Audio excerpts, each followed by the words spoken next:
Well, I know we just did some introductions, but thank you everyone so much for taking your Wednesday afternoon to be here. I know everyone probably had very full days.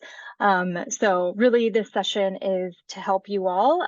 So please let us know how we can be most helpful to you. We are recording everything, as you know, and we'll post it on our website later once I edit it and get it up there. It'll all live on our scholarship webpage.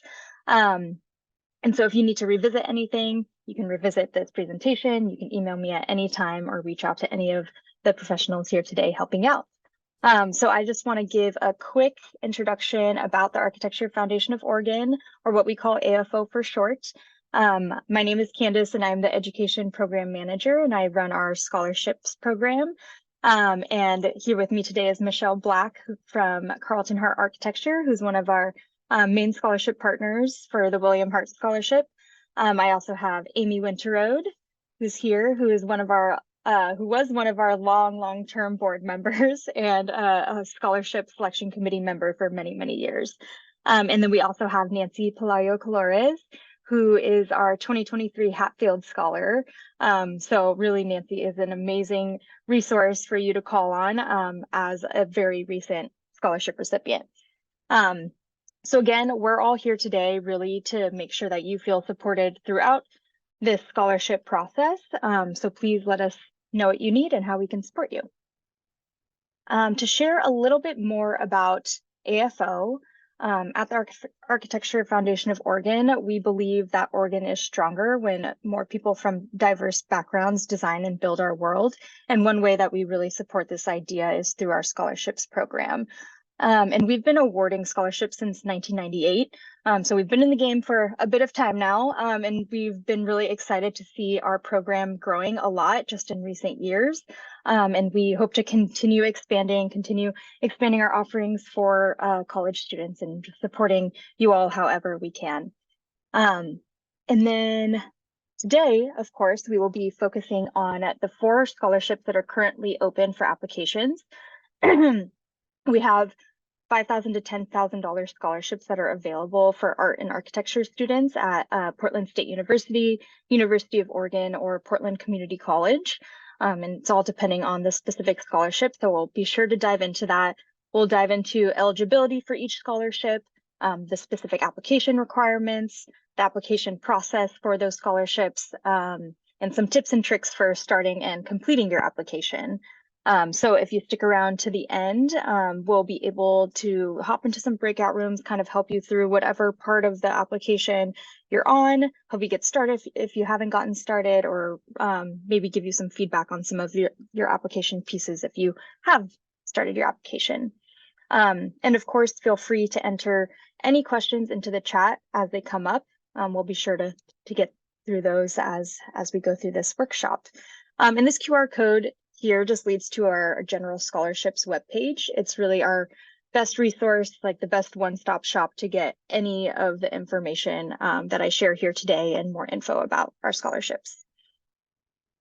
All right, so the 4 scholarships that we offer that we'll talk through more today is our $5,000 Hatfield Architectural Award, our $5,000 Portland Community College Architecture and Interior Design Scholarship, our $5,000 William Hart Scholarship, and the $10,000 Shoglaw She Who Watches Scholarship, which is a renewable award each year that you're at PSU.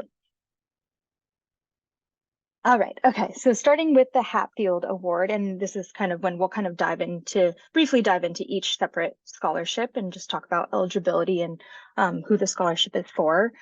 So I think I saw EJ EJ, you said you were interested in applying for this one. And Genevieve, I think you're interested in applying for the Shoglaw Scholarship. Is that right? Cool.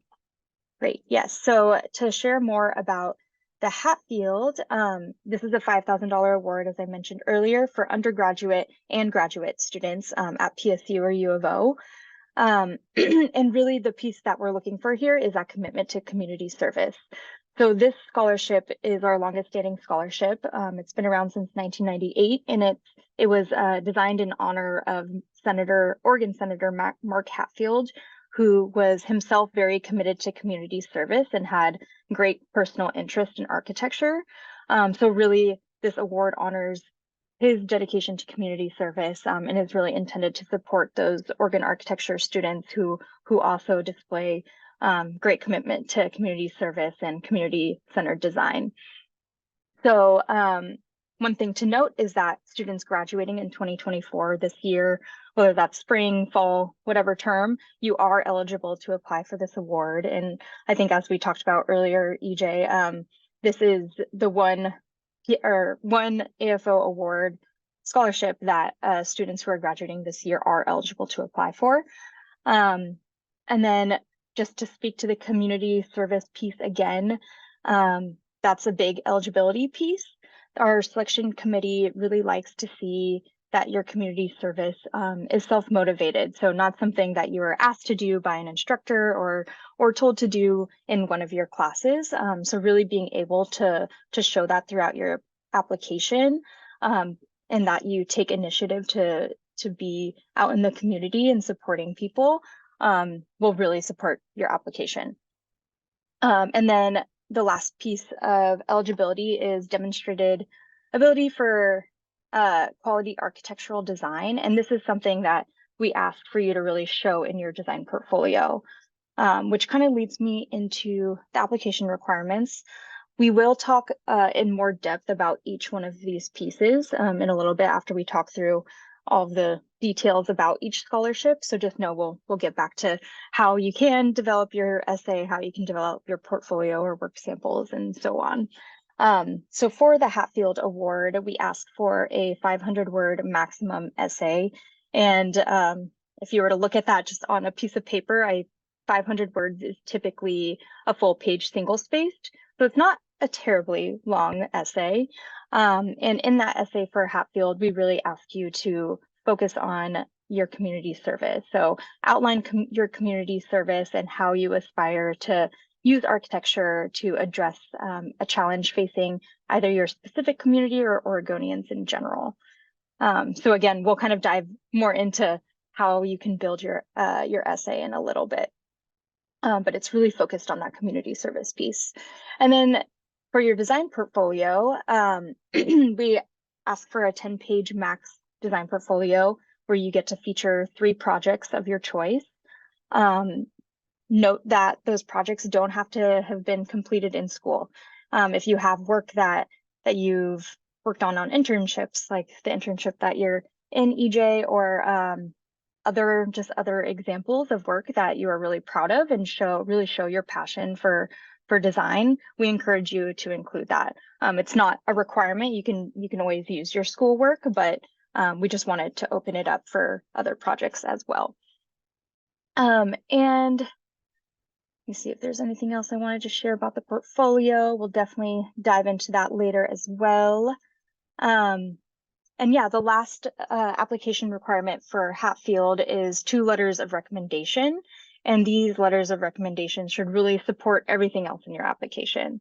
You know, it should be from someone who can speak to your achievements, speak to your aspirations, and to your commitment to community service. So we ask that one of the letters do come from a community member. So that wouldn't be like any of your architectural faculty or any of your teachers. It'd be somebody outside of that. So in your essay, if you do speak to a specific community service experience, if you're able to get a letter of recommendation from someone who has worked with you in that experience, that's only going to make your application that much stronger. And then the second letter of recommendation can be from a person of your choice. So you can choose someone from your school, a teacher, faculty member, whoever it may be. We just ask that letters don't come from a direct peer or friend or family member, because they obviously will have a very positive bias of you. And then lastly, what I want to mention about the Hatfield is that the application deadline is Sunday, February 15th, or not 15th, 25th, end of day, 11:59 p.m. Cool. Okay, let's move on to William Hart. Yeah, hi. So we created the William Hart Scholarship to honor our retiring founder and principal, Bill Hart, and it just was a really great way for us to honor him, but also continue the office's work in supporting a diverse architectural professional experience. And so really this is an extension of the work that our office does, but also just commitment to supporting students as they're going through their architectural process. And so the eligibility requirements for this are someone that is going to be graduating in this coming year, just so really trying to help students get to like the end of that architectural education. I think we've all been there where the funds start to get a little slim at the end. And so really trying to help through that. It's open to BIPOC students, demonstrated design ability, and that gets to the portfolio requirements that Candace just went through. And someone really, we want you to speak to having specific career goals and a desire to use your architectural education to solve a problem in the world, to have a bigger impact. And so that's really the purpose and focus of the William Hart Scholarship. And then in terms of application requirements, we worked really hard in conjunction with AFO and the Hatfield Scholarship to try to align these as much as possible to make it where students who are interested in both scholarships could use their portfolio to apply to both, and you weren't having to do two different, fully different applications. So the portfolio requirements that Candace kind of outlined before, it's the 3 projects, talk about, have at least one that you did on your own. They could be work that's in school or elsewhere. The 10-page max limit. I think we've been as flexible as possible and as open as possible to give people the freedom to just show what you care about, show your different, design interests and different types of projects. So I think it's really great way for people to both talk about their work, but also, bits of, who you are come out in that portfolio as well. And there is a 500-word essay, and the topic is, and I'm totally forgetting what our topic is. What drew you to the field of architecture, and how would you like to apply your degree after graduation? So again, it's just really a chance to talk about, why is it that architecture draws you to this schooling and this profession? And, by no means do we assume that people are going to use their architectural degree to do a typical path in architecture. So don't feel that if you're someone that wants to apply that design education in a different way, that's a hindrance to this application. By no means is it. Just it's exciting for us to hear like how people see using that tool of their architecture degree to again look at the world and solve problems. And that is really it. Awesome. Thank you, Michelle. Yeah. Yeah, and when we dive into more specifics for the essay and the portfolio, we can talk more about what we're looking for each application. So to share more about the Shoglaw Scholarship, Shoglaw She Who Watches Scholarship, this is our $10,000 renewable scholarship for Native American, Alaskan Native, and Hawaiian Native non-graduating students, specifically pursuing art or architecture at Portland State University. And this scholarship is one of our newest ones. It was established in 2022 in honor of Lillian Pitt, who's a Native artist of Warm Springs, Wasco, and Yakima descent, who we honored as our 2022 honored citizen. So really, this scholarship was created to support Native students pursuing art and architecture fields. So you can be an undergraduate or graduate student at PSU and apply for this award. You can also be a high school senior joining PSU in fall of 2024. Really, this award is to assist students in the 2024-25 school year and so on.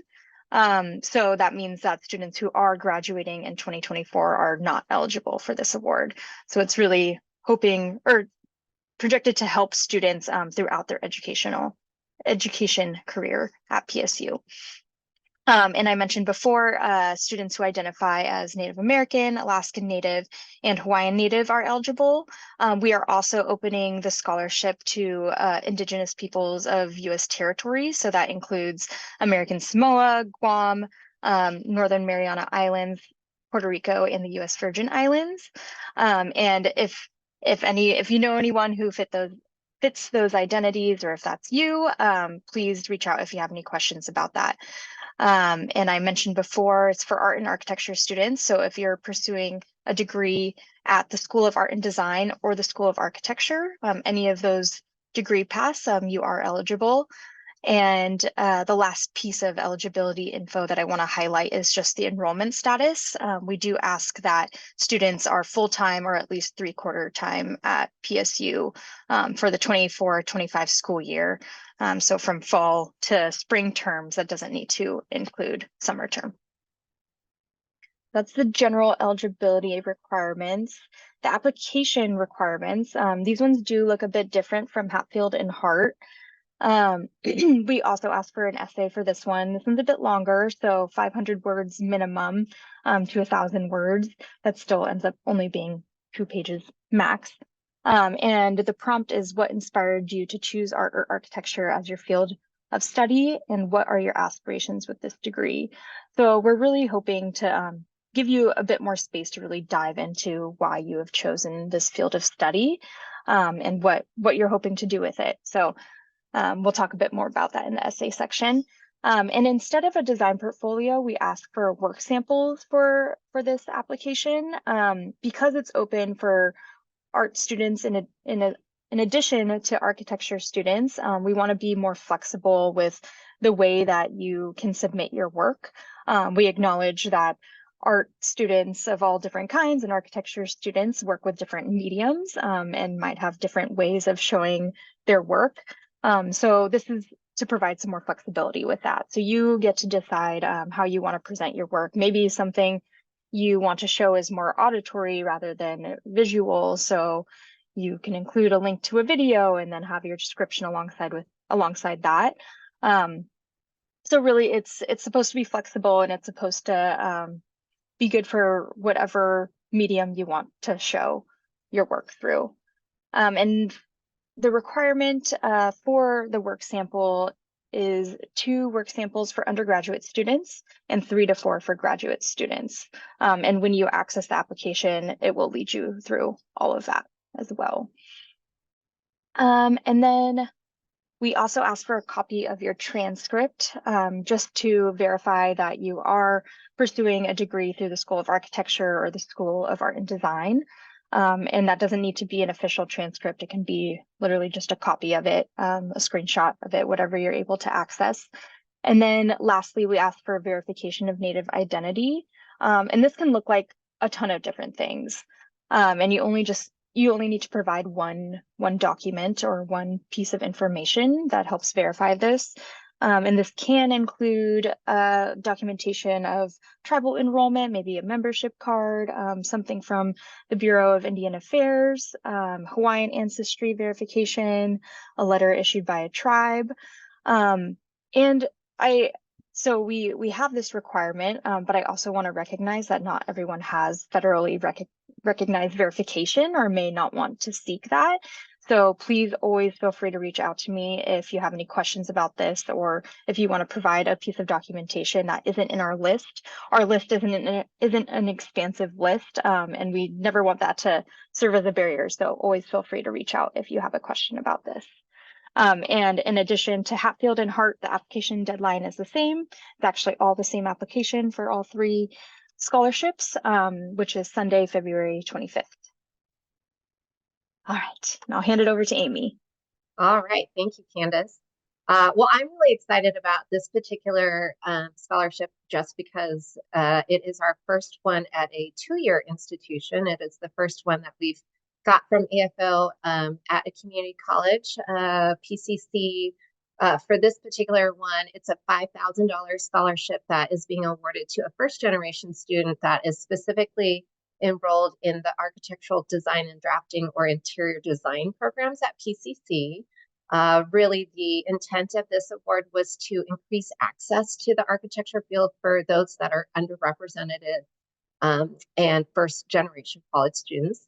It is intended specifically as well for the second year of PCC before transferring to university. So in terms of the eligibility, you can see here, first generation college student, as we've mentioned, enrolled in the PCC Architectural Design and Drafting or Interior Design degree programs, completed a minimum of 18 credits by the end of winter term, demonstrating your financial need. And then there's also the preference for students with at least 1 year left in the program who are enrolled full time. Moving on to the application process. So unlike the other ones that were previously covered, which were administered through the AFO, this one is actually going directly through the PCC Foundation. So their timeline is a little bit different. You'll see, actually, it got extended slightly.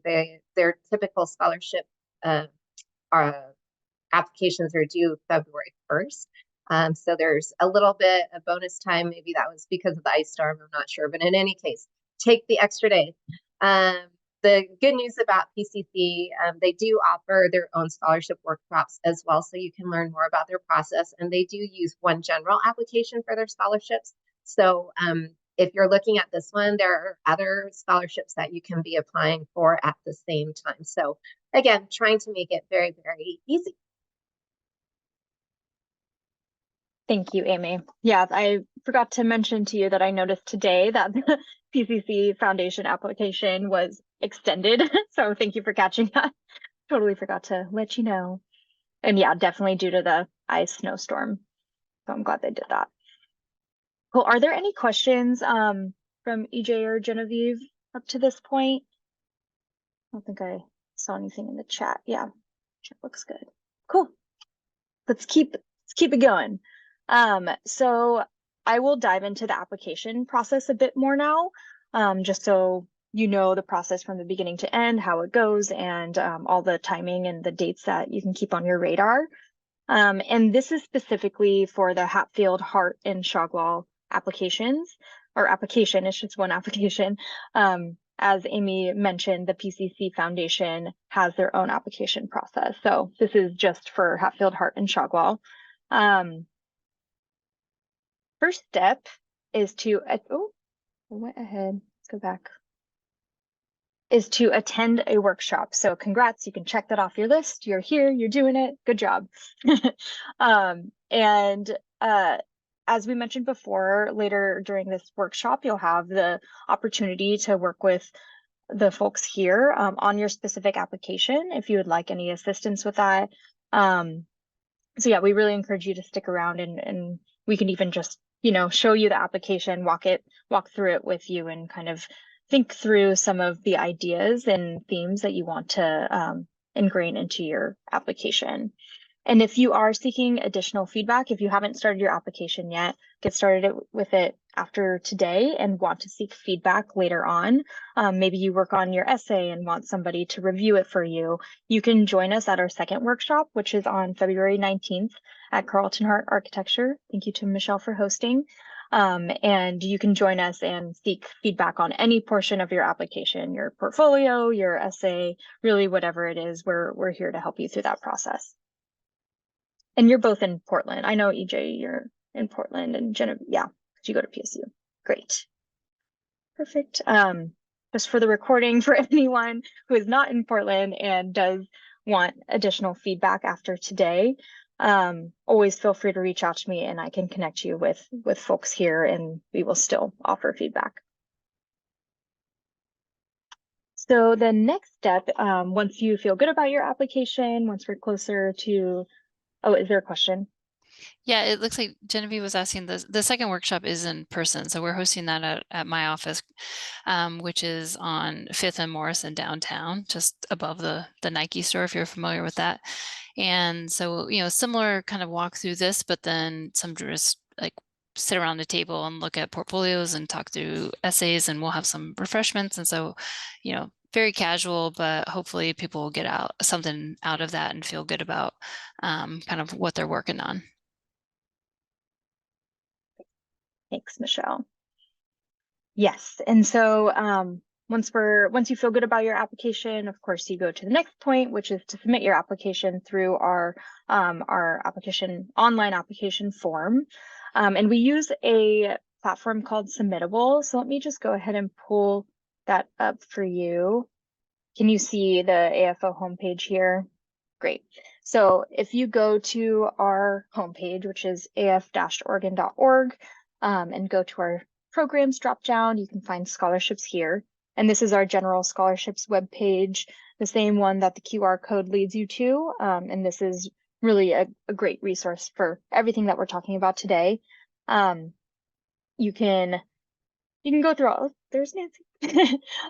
If you scroll past our 2023 scholars section, it brings you to about the scholarships.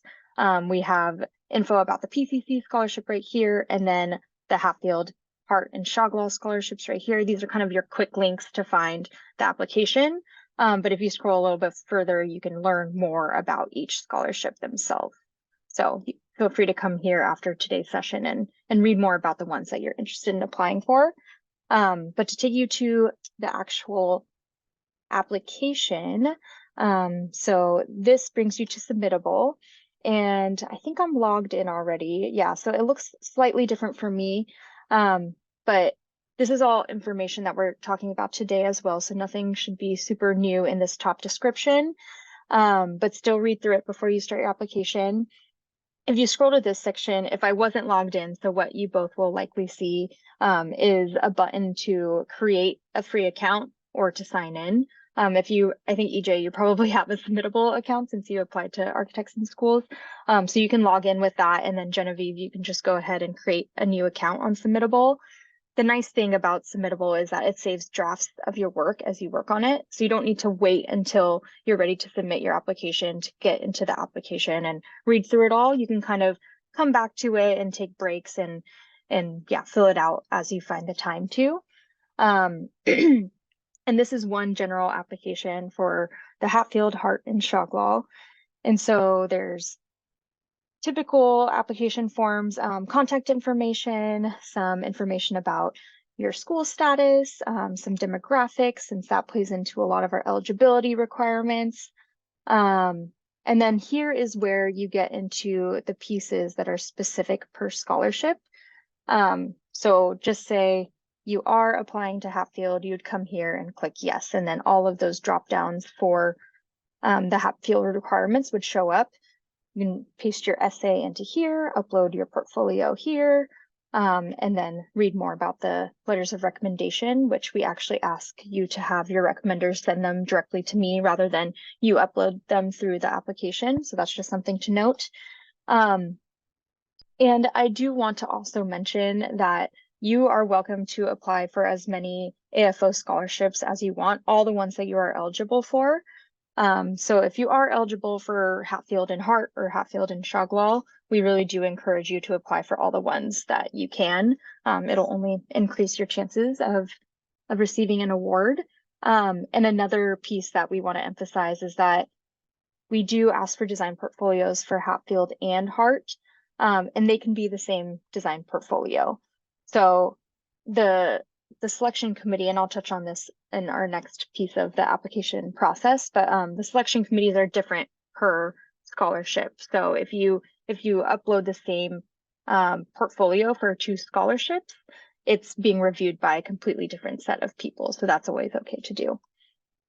Are there any questions about the application form? You can see, like, you just come in here, click whatever scholarships you're applying for, and you can see the various application requirements based on that. Cool. Great, so that's what that looks like. Let me go back to our presentation. One thing that we do encourage you to do, even though you can save drafts of your work in Submittable, we do recommend that you work on your essay outside of Submittable. It's a lot easier to edit and have other people review it, to just fix formatting issues as well. Submittable isn't the best for formatting, so we do encourage you to work on the essay outside of Submittable and paste it in once you've finalized it. And then of course for the work samples for Shogwell and the portfolio for Hatfield and Hart, you will have to work on that outside of Submittable and upload that once it's a finished PDF. And the last thing I want to note about the application is if you do happen to run into some Wi-Fi issues, some computer issues, whatever it may be, we know that happens every once in a while. Who knows, maybe we'll get another snowstorm. If you do run into any issues and aren't able to submit electronically, you can always print out your application and mail it to AFO. So those instructions and our PO box number is all on our website and on the application form if you do come to that point. And we'll accept applications postmarked by the deadline, so postmarked by February 25th. Cool. So the next part of the process is when our selection committees review your applications. And so all the selection committees, as I mentioned, there's one per scholarship. So there's the Hart selection committee, there's the Hatfield selection committee, and then there's the Shogwell selection committee. We'll all meet throughout March to decide who our scholarship recipients will be for the year. And if the selection committee has any additional questions for you based on your application, I'll be sure to reach out and email you all to get some additional questions answered. It's not common that comes up, but sometimes we do have a few requests just for clarifying questions. So do keep an eye on your email around March, just in case the selection committee has any questions. And the selection committees review applications based on a very specific set of criteria. And so a lot of what we're sharing with you today is that exact criteria that selection committees look at and what they review your applications with. And so this is the sort of framework that you can kind of go through your essay, go through your work sample, or go through your portfolio thinking about, knowing that the selection committee will also be looking for those exact things. And yeah, just to reiterate again, if you do apply for more than one award, each selection committee will only review that specific scholarship. So if you are sharing your story in the Hatfield scholarship, in the Hatfield essay, the folks who are reviewing your Hart essay won't know that about you. So it's okay to sort of reiterate some of the same pieces about your life, about your story, about what you're passionate about, and about why you're pursuing this degree throughout all your applications. So just remember that if you are applying for more than one award, it's okay to be a bit repetitive in your essays. Are there any other pieces that Michelle, Amy, Nancy, did I leave anything out regarding that? Okay, perfect. I can't think of anything. I think you covered it. Okay, great. Cool. And then the last piece is when you all are notified of the selection. So by mid-April at the very latest is when we'll send out our selections. And so you'll be notified by email, most likely. We hope to do this by early April, but sometimes there are holdups in the process. So just know that you will know by mid-April at the latest, and to keep an eye on your email. And if you're not selected for a scholarship this year and you're not graduating, we always recommend that you apply again. And also join us at the following year's workshop to receive, you can bring your old application, receive feedback on that, work on it so that it's even better than before. But it's kind of nice that you have that framework to work from and improve from. And yeah, we're always so impressed by all the applications. It's really a fun process for the selection committee. And I can definitely confidently say that every selection committee is always really, really inspired by the applications and the students who apply to them. So yeah, it's fun. It's a fun process for us. Any other pieces on the application process? Any questions or anything?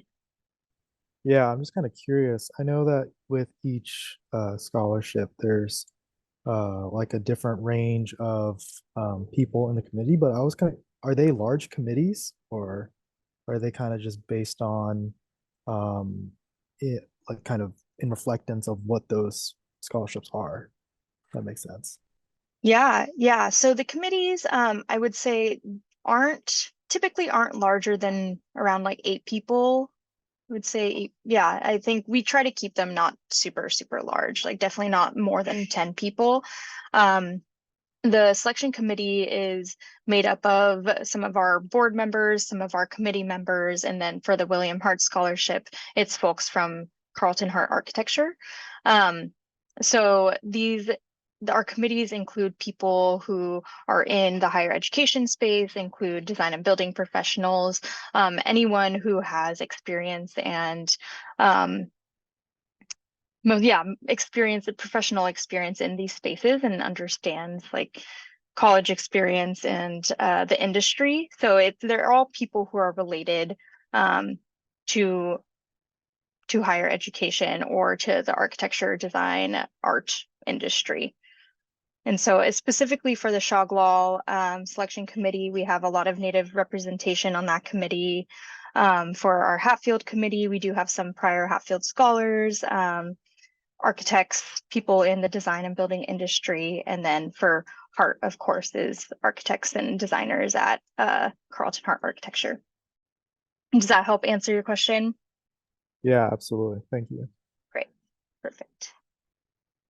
Cool. Well, my next slide is questions. Is there anything else before we sort of move on to this next piece? All right. Okay, so what makes a successful application? So this is really the point of the workshop where we hope to kind of get into specific tips and tricks for compiling your application. And Nancy will chime in throughout this piece too and really give you that personal application of how she applied all of these ideas to her own submission.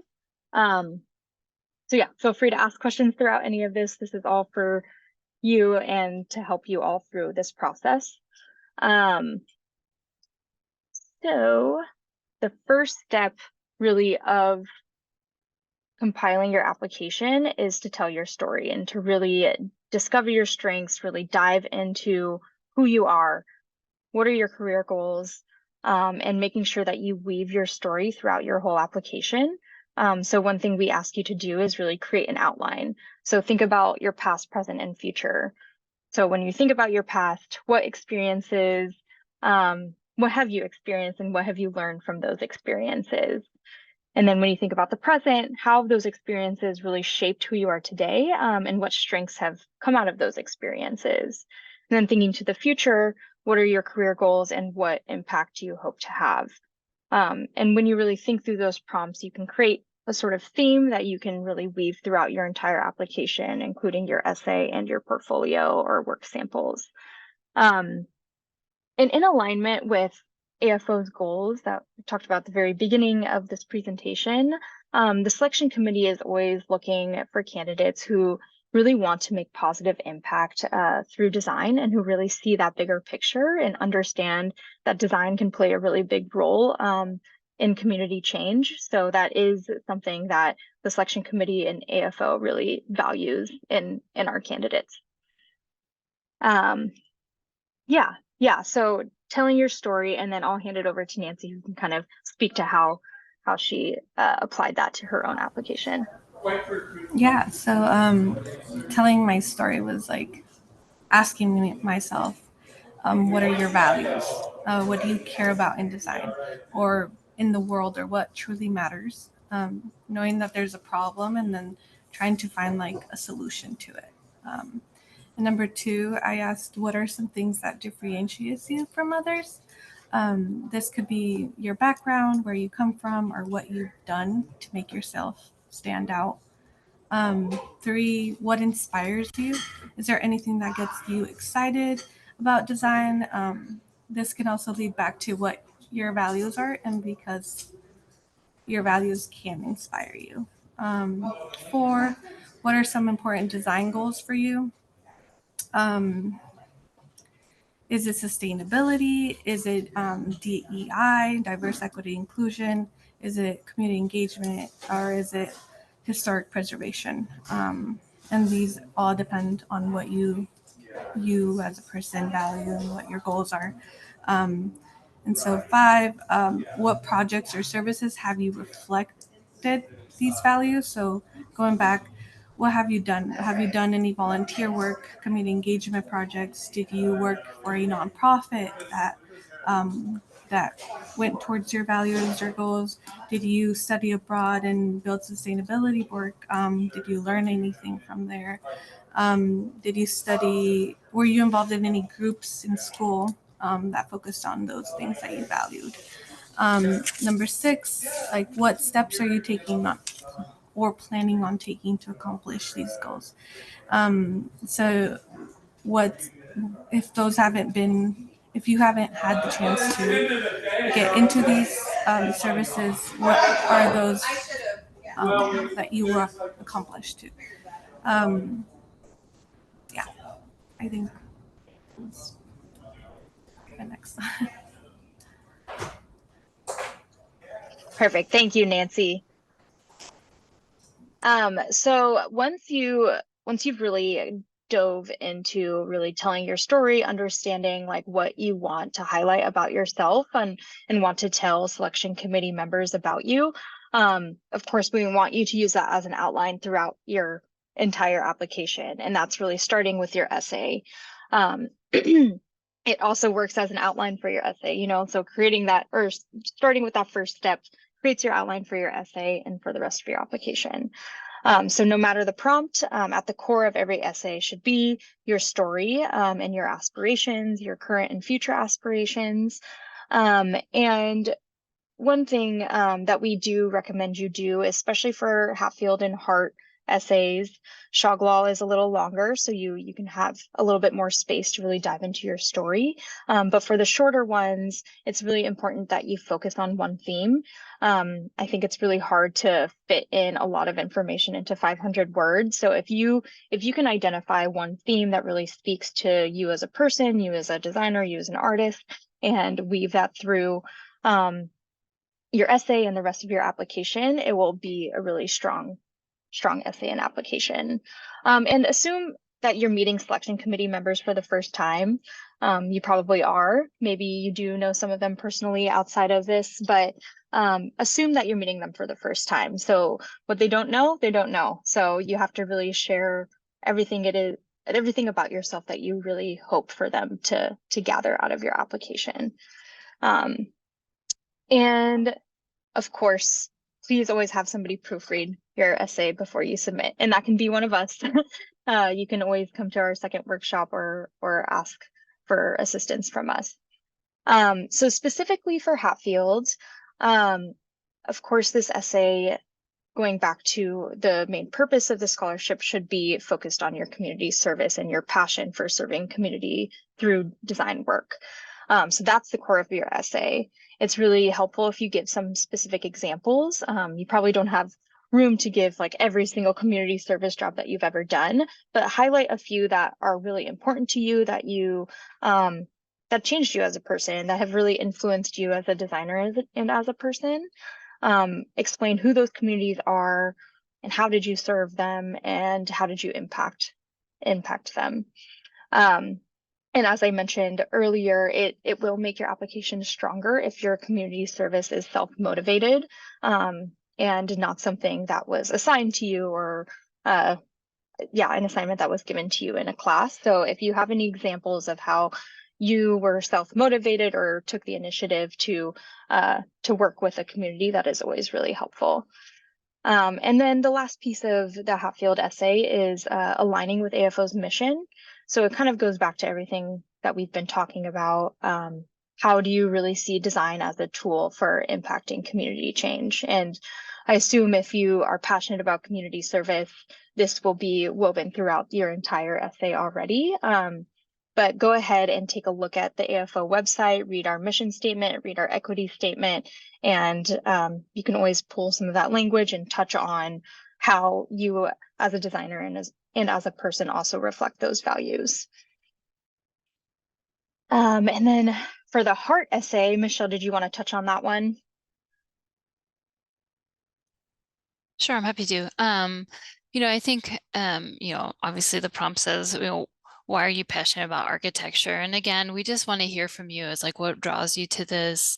What connects, the story that you're telling to how you're going to use the field of architecture to, achieve your goals. How do your values align with CHA's mission? So our mission is inspiring community through design. So again, just like, taking the field of architecture and thinking of it as a tool and how we approach, community ideals and community need, I think is something to keep in mind. Our company values are equity, service, creativity, innovation, collaboration, sustainability, and integrity. Those are some big ideas to just think through, and those could help inspire the story that you want to tell. So lots of things to think about. Great, thank you. Yeah, and then when it comes to Shogwall, this one is pretty open-ended, similar to Heart. The prompt is shorter, and it's really asking you about your aspirations and why you chose your field of study. So whatever focus in art or architecture that you're taking, like what brought you to this place? So what's the experience that you had that brought you here? Why are you pursuing this degree, and what are you inspired to do through this practice? And yeah, what are you passionate about, and how does that relate to your field of study? And really also speaking to the impact that you hope to have. And it's okay that if you don't, I know this this scholarship is also open to high school seniors who might not have any experience in college at all. Like maybe I know some high school students take like credits in college, but you might not know what your full aspiration is as a high school senior or as a freshman and a sophomore even. And really what we're hoping to get from here is the growth that you hope to see in yourself, and the growth that you hope to seek through studying art or architecture or whatever your field of study is. So again, really just getting back to your story and who you are and why you chose your field of study, and what impact you think you can have through that. And then I'll hand it to Nancy.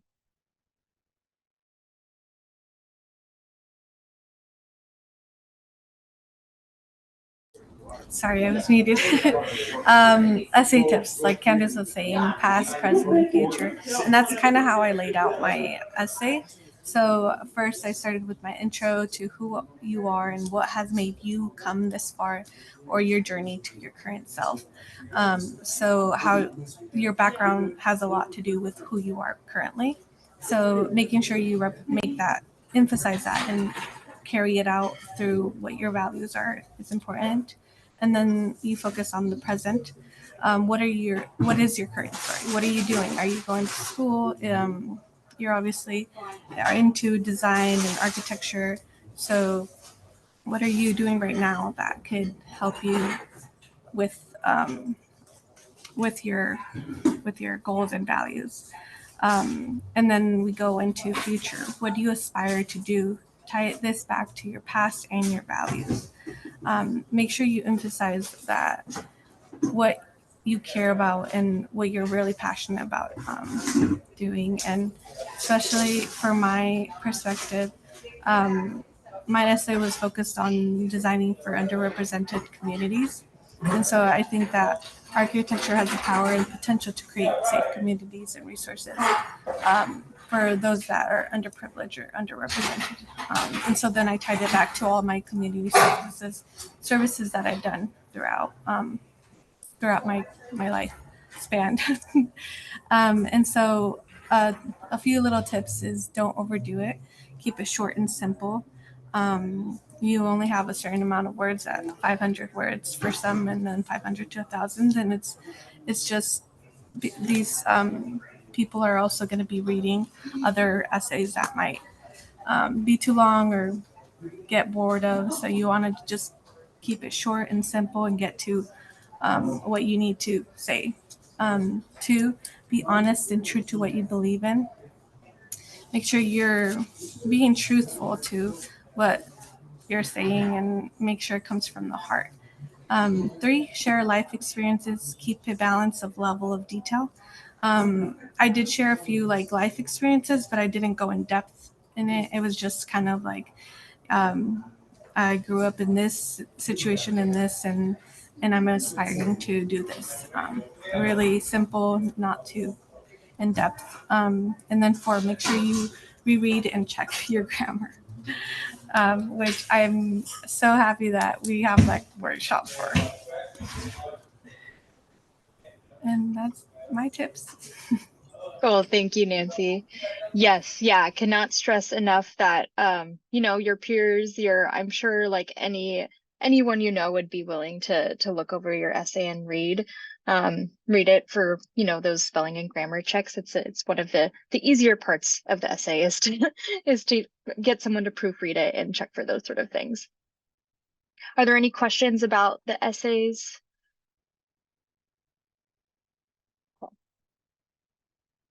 All right, and I'll hand it to Michelle to dive into the portfolio and work sample requirements.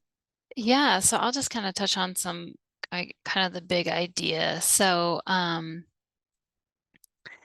you know, I think one thing that's really helpful is if you can consider the portfolio, while certainly it's looking at your work, if you consider that as like an extension of your essay. So hopefully we're seeing, you know, similar themes, and, you know, don't feel afraid to, you know, talk about yourself and in your portfolio. And so, you know, we've seen anything from, you know, a statement of purpose in here to just like the descriptions of each of the projects. They bring in their own voice and kind of their own perspective into those descriptions, and let them be more than just, you know, kind of this is an elevation drawing or something like that. So, you know, take some liberties and how you're using the portfolio, both to exhibit your work, but also in just how you're talking about it and how you're talking about yourself in your work.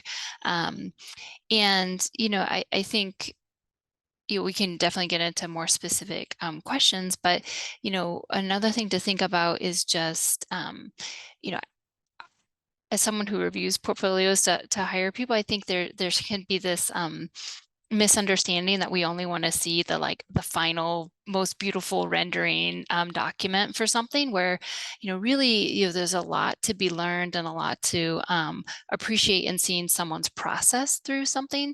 And so, you know, don't feel afraid to just throw in the messy sketch that was done on the back of the napkin that started the whole idea, or, you know, different iterations of a project. It gives you a lot of space to then talk about your thought process through, you know, the development of the project. And, you know, this can be for an architecture project or an art piece, you know, anything, but you know, really spend some time in showing us the full kind of development of something is really helpful. You know, and to that extent, I think, you know, you have 3 projects, and it's really helpful to see a variety of projects. So if there's something that's a bigger kind of group effort, you know, describe what your part of it was, but, you know, describe, you know, that project. But then, you know, if there's a furniture piece you've designed or something that really explores different design explorations that you've done, like the variety of projects is really helpful. And you know, specific to the Hatfield Scholarship, you know, if there's anything that's been a project you've done that's community focused, then that's a really important piece for that scholarship. What am I forgetting? Is there anything specific to Shoglaw that needs to go into that? You know, it's not exactly the same portfolio requirement, but Yeah, thank you. Thank you for covering all of that.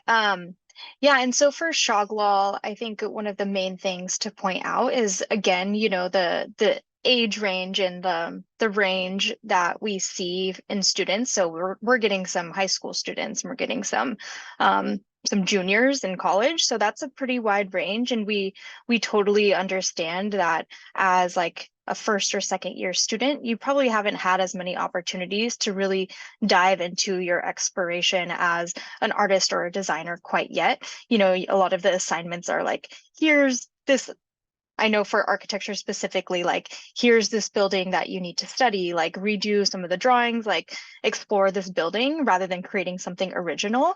And so if you are sharing a project like that, what we would love to really hear from you in the description for the work sample for Shagwal is what do you see, like what is your reflection on that project, or what was your takeaway from that project? It's totally okay if you're not at a point of showing your own original work, because we know, yeah, you haven't always had that much opportunity to do that, but we are still interested in hearing how you evaluate the sort of work that you're assigned to, or evaluate some sort of piece that you're asked to study. And really what we're looking for is your potential as an artist or a designer or an architect, and really just want to understand your thought process and how you approach design. So that really speaks to what Michelle said about showing process work.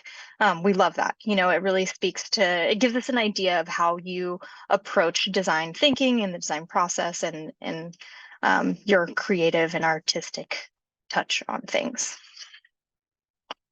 And then I think that is it for this section, and we can have Nancy share how she approached it.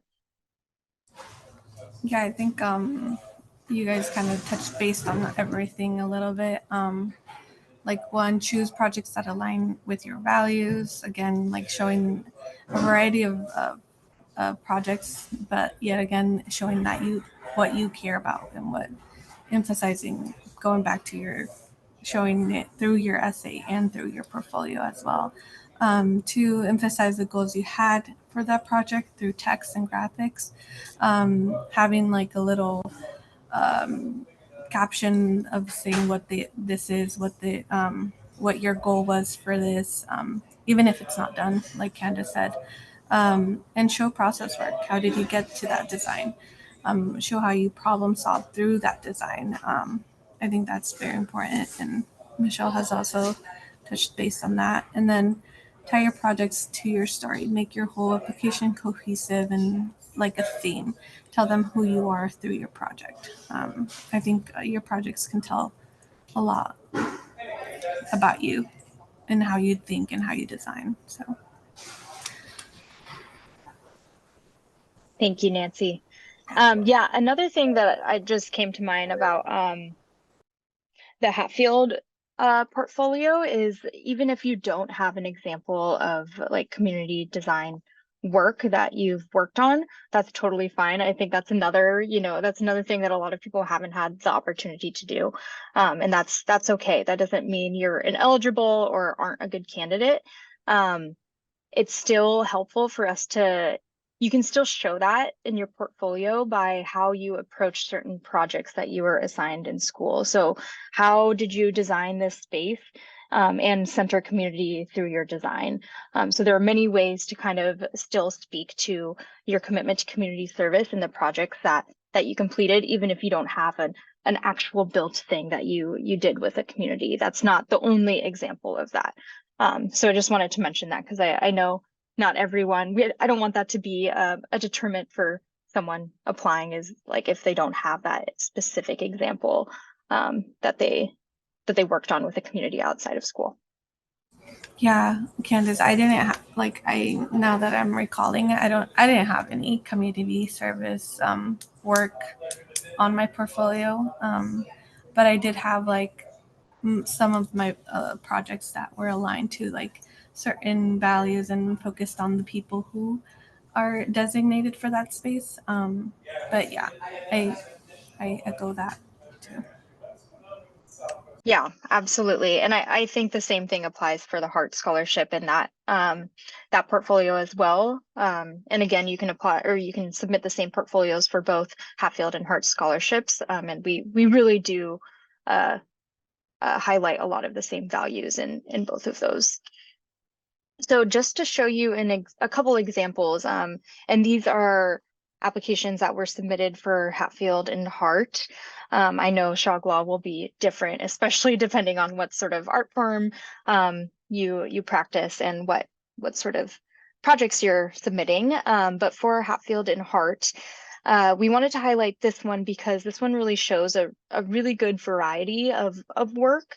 It gives like a really good snapshot of an entire project. And these are just 2 pages taken from many pages about this specific project. So just know that you can expand on this more.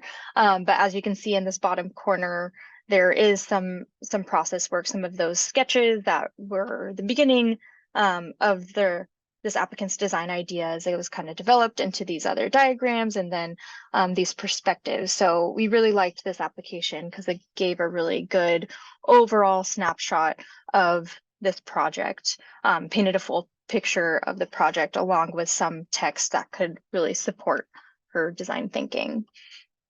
And another example, here's another example. And there's really no right way to put together your portfolio. You know, we've seen so many different layouts, so many different just examples throughout the years. And I mean, it's fun because you can really let your own personal style and your creativity come through it.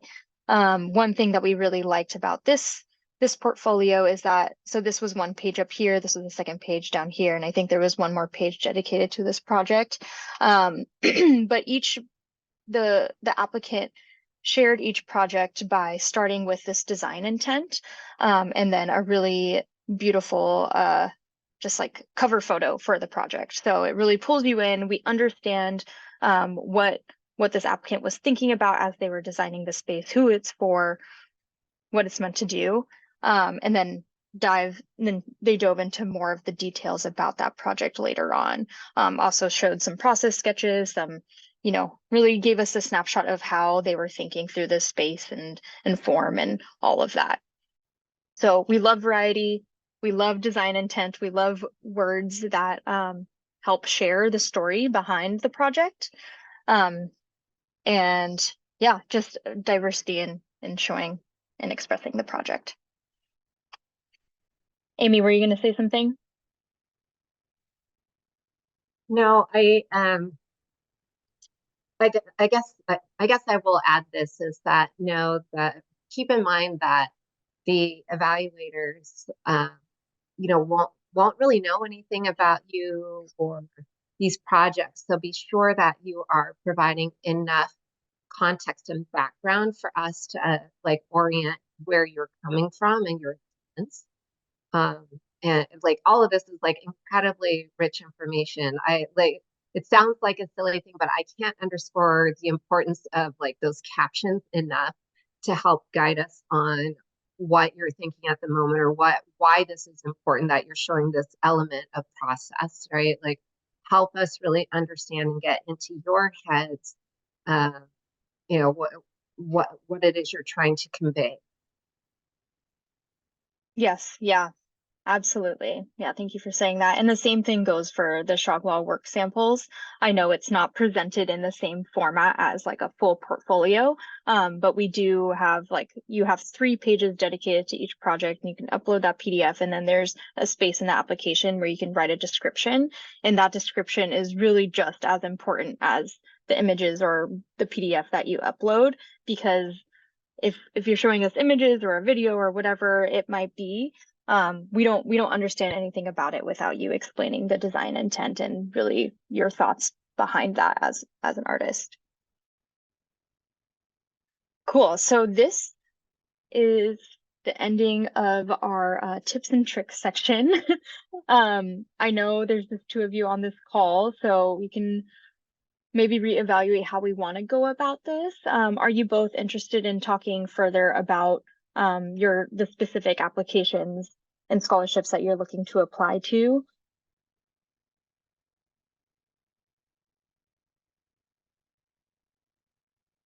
I don't know, like I feel like that was a really great and thorough presentation. A lot of detail. It is a lot of detail. And so I think for myself, I'm just gonna have to run through an initial process and then check back in with the next workshop and with whatever how I'm doing. So yeah, and Absolutely. I'm obviously like cultivate a lot of questions on the way. Great. Yeah. Yeah, I agree with EJ. This was like a very thorough presentation, and I'm grateful that you guys put it together today. Um, yeah, I feel like I don't have any questions off the top of my head right now, um, but like I will definitely be at the next workshop for sure. Yeah. Awesome. Great. Thanks, you two. I think once I post the recording of this, I think you can easily go back to, the beginning of this section. Oh, too far. And read through some of this, like get started on like going through these prompts, creating your outline, all of that. So hopefully there's enough text here to kind of help you through that. But if you have any questions along the way, please just let us know. And of course, that's what this next workshop can be for as well. Michelle, Nancy, and Amy, do you have any thoughts on whether we can just keep going or what to do from here? I Well, mean, go ahead, Michelle. well, I was just gonna say, I think, in terms of like doing more information in the pseudo breakout room, I don't know that it's necessary in terms of just like, to EJ and Genevieve's point, just so you two know, like Candace gets 99% of the credit for how amazing this presentation is, and just like getting a really thorough walkthrough of how you develop and think through the process. So all hail Candace's work on this. So maybe we leave it like this for now, and then we can circle up later and think through what the workshop looks like at CHA on the 19th, and maybe we do a little more some more dedicated time to hands-on kind of working sessions, and just a side group that if they just want the more info stuff. But I mean, I totally understand the whole idea of like, you're just getting into it, you don't even know what the questions are yet. We can put our email addresses in places if you have questions to email us, but otherwise I think you guys are going to get your heads into this, and then hopefully we'll see you both on the 19th, and then help you kind of put the finishing touches on things. That's my gut on it, but Amy, feel free to disagree. I agreement. I mean, I could see breaking out if you had already had some ideas developing, percolating in your head, and if you just really wanted a little bit more one-on-one time to kind of talk through those sort of things. But I know we just inundated you with a ton of information, and it's so nice to hear that feedback, because I know that it was thoughtfully curated, and Michelle's 100% right. Candace is amazing and will continue to be a great resource. I'm going to put my email in the chat, just so you guys, I guess you guys don't know my background. So I'm not actually a design professional. As Candace said, I was on the AFO board for a very long time. I've been in the built environment my entire professional career in the marketing and business development side of things. So I've learned a ton through osmosis, and I'm totally ruined when I go into buildings now and I look at things. It's like, why did they do that? But so my lens is slightly different, just so you know. I mean, I do look at portfolios. I think I have a certain understanding and eye for it, but like I won't get into the nitty gritty as well as someone like Michelle will for that sort of thing. But when it comes to like the stories and the threads, like those are things that I look at a lot too, or could be helpful with. So yeah, it looks like all of our emails are in here, but I just wanted to make sure that you knew. I was like, I don't have that design background myself. I'm communicating. Yeah, thank you, Amy. And that's a good point, because not all of our selection committee members are designers or artists. They're community members. They're people who are involved in this world, and have different perspectives to bring to the table. So yeah, it's not only architects and designers and artists who are reviewing your applications. That's one of the reasons why it's so important to utilize even those small captions or whatever it is to help walk through the process, like make it an easy digestible as much as you can, easy for us to digest and understand what the gist is, what the story is, you know, and you'll set it up hopefully in like little summaries about like, oh, okay, like I envisioned this this residential neighborhood as a highly sustainable, community oriented, right? Like, so like showing those things like here's the community garden, here's like the community, whatever, like a very big example here, but just helping, just, I guess I don't know how else to say it other than like just make it easily digestible for like kind of assume that people don't know a ton, right? So like there'll be folks who will certainly understand the architectural verbiage and will know what a cantilever is, but there might be other people who are like, I don't know what that is, or I don't know what a soffit is. So Totally.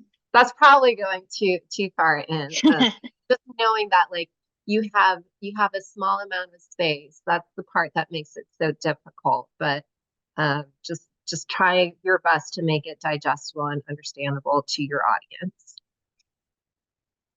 Absolutely. Awesome. Yeah.